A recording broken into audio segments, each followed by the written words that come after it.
Sejarah pemalsuan hadis. Selamat menyaksikan.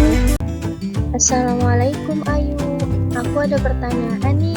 Kamu tahu kan tentang sejarah pemalsuan hadis? Waalaikumsalam Awul, insya Allah tahu. Emangnya kamu mau bertanya apa? Jadi gini Yu, bagaimana sih awal mula pemalsuan hadis itu? Nah, pemalsuan hadis itu mulai muncul pada masa pemerintahan Khalifah Ali bin Abi Thalib, tepatnya saat terjadi perpecahan umat Islam menjadi beberapa kelompok politik.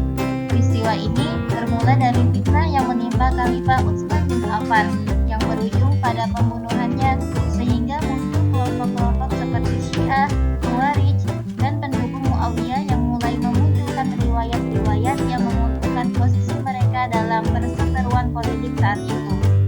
Oh, seperti itu ya. Terus kalau motif pemalsuan hadis seperti apa Yu? Pemalsuan hadis tidak hanya didorong oleh motif politik semata, tapi juga berkembang karena berbagai kepentingan lainnya. Para pembuat hadis palsu memiliki beragam tujuan, mulai dari keinginan mendapatkan kedudukan di mata penguasa, kepentingan dakwah yang keliru dengan membuat hadis-hadis targhib seperti motivasi, dan targhib yang berarti ancaman, hingga upaya merusak ajaran Islam dari dalam oleh orang-orang yang membenci Islam. Beberapa pembuat hadis palsu bahkan mengaku telah membuat ribuan hadis tentang terutama membaca surah-surah Al-Quran dengan imbalan yang besar. Ada nggak sih upaya ulama dalam menghadapi pemalsuan hadis?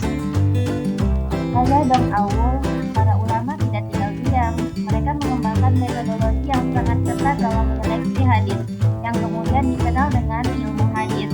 Para ulama seperti Imam Bukhari, Muslim, dan lainnya melakukan perjalanan panjang untuk mengumpulkan dan memverifikasi hadis-hadis dari berbagai pelosok dunia Islam. Mereka mengembangkan sistem isnad atau rantai keriwayatan dan menciptakan kriteria ketat untuk menilai kredibilitas para perawi hadis. Upaya ini menghasilkan koleksi hadis-hadis sahih yang terpercaya dan menjadi rujukan umat Islam hingga saat ini. Oh, berarti dampak pemalsuan hadis itu sangat serius ya bagi perkembangan pemikiran Islam, karena beredarnya hadis-hadis palsu di tengah masyarakat menyebabkan munculnya berbagai pemahaman yang keliru tentang ajaran Islam. Beberapa tradisi dan praktik ibadah yang tidak memiliki dasar yang kuat dalam ajaran Islam mulai berkembang di masyarakat. Nah, benar sekali itu. Terus, kamu tahu nggak sih hikmah dari sejarah pemalsuan hadis itu? Tahu dong, jadi sejarah pemalsuan hadis itu memberikan pelajaran berharga tentang pentingnya verifikasi dan kehati-hatian dalam menerima informasi keagamaan.